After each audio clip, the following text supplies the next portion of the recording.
ஐஜிபியை சந்திக்க இந்திரா காந்தியால் இயலவில்லை.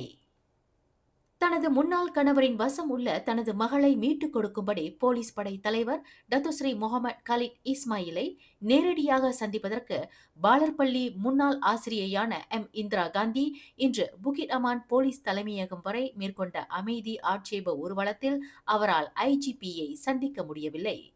அருண் துரைசாமி தலைமையிலான இந்திரா காந்தி நடவடிக்கை குழுவினர் கிட்டத்தட்ட 100 பேர் கோலம்பூர் சோகோவில் இருந்து பல்வேறு சுலோகங்களை தாங்கிய அட்டைகள் மற்றும் பதாகைகளை ஏந்திய வண்ணம் திட்டமிட்டபடி இன்று புகிட் அமான் போலீஸ் தலைமையகத்தை சென்றடைந்தனர்.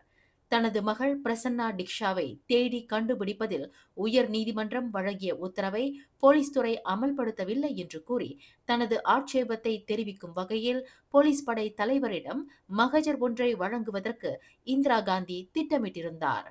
எனினும் புகிட் அமான் போலீஸ் தலைமையகத்தின் முன்புறம் பிற்பகல் 1 மணியில் இருந்து 4 மணி வரை இந்திரா காந்தியும் அவரின் ஆதரவாளர்களும் காத்திருந்த நிலையில் அவர்களால் ஐஜிபியை சந்திக்க இயலவில்லை.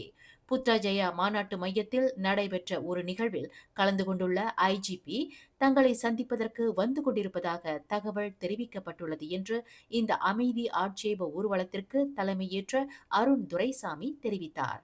எனினும் மாலை 4 மணி வரை அவர்களால் ஐஜிபியை சந்திக்க இயலவில்லை என்று தெரிவிக்கப்பட்டுள்ளது. ஐஜிபியை சந்தித்து மகஜர் ஒன்றை வழங்குவதுடன் தனது மகள் பிரசன்னாவுக்கு பிடித்தமான கரடி பொம்மையை ஒப்படைக்கவும் இந்திரா காந்தி திட்டமிட்டிருந்தார். மேலும் செய்திகளை தெரிந்து கொள்ள கீழே இருக்கும் பெல் பட்டனை அழுத்துங்கள். உங்கள் மகிழ்ச்சியை வெளிப்படுத்த லைக் மற்றும் ஷேர் செய்யுங்கள். தொடர்ந்து திசைகளோடு இணைந்திருக்க சப்ஸ்கிரைப் செய்யுங்கள்.